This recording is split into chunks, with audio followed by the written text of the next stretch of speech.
Faith can sometimes be caught like a virus from a charismatic preacher or a persuasive book, but more usually, faith is hereditary. Isn't it a remarkable coincidence? Almost everybody has the same religion as their parents, and it always just happens to be the right religion. Religions tend to run in families. If we'd been brought up in ancient Greece, we'd all be worshipping Zeus and Apollo. If we'd been born Vikings, we'd all be worshipping Wotan and Thor. How does it come about? Through childhood indoctrination. At Christmas time, one year, my daily newspaper, The Independent, was looking for a seasonal picture, and they found this heartwarmingly ecumenical one of a school nativity play. The three wise men were played by Shadbreet, a Sikh, Musharraf, a Muslim, and Adele, a Christian, all aged 4. I'm going to make one slight change to that caption. Shadbreet, a monetarist, Musharraf, a Keynesian, and Adele, a Marxist, all aged 4.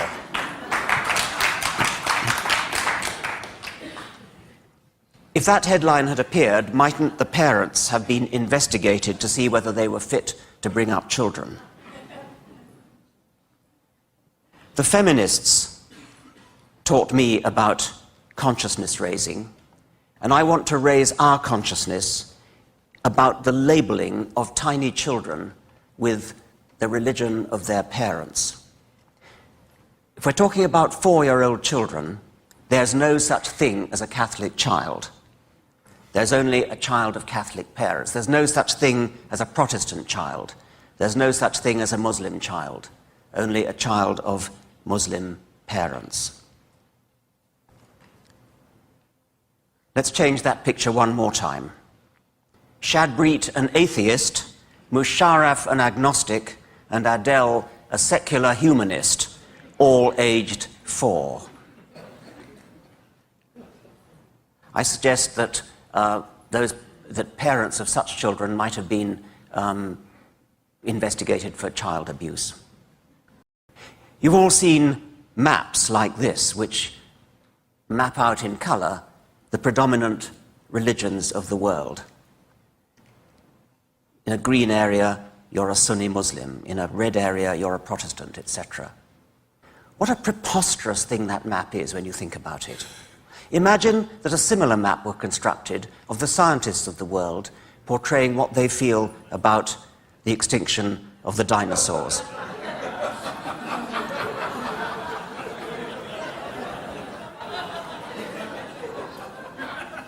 The point is that although that is ridiculous, all of society, even the secular part of society, accepts that it is perfectly natural to see a map like the previous one in an atlas of the world, and it's perfectly natural to see in a newspaper headline, this child, this 4-year-old child, is a Christian, this 4-year-old child is a Muslim, etc.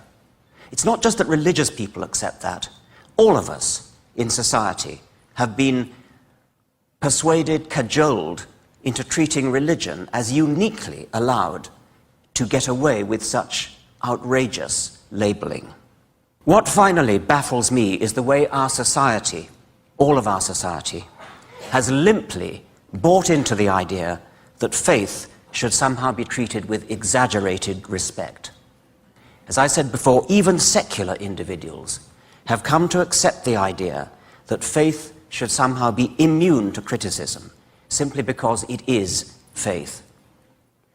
Where you would gladly criticize somebody's political views, or their artistic taste, or their football team, or their views on hunting, or gun ownership, or something like that, when it comes to faith, we are all expected to back off and say, no, no, we can't criticize faith. It isn't done. It's not good manners to criticize faith.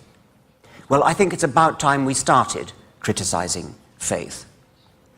The truth is that without this convention of good manners which pervades our society, faith couldn't withstand criticism because it has no resources with which to do the withstanding. How can you defend a position when there are, by definition, no arguments in its favor. So my suggestion is that we should henceforth abandon our social convention of automatic respect for religious faith.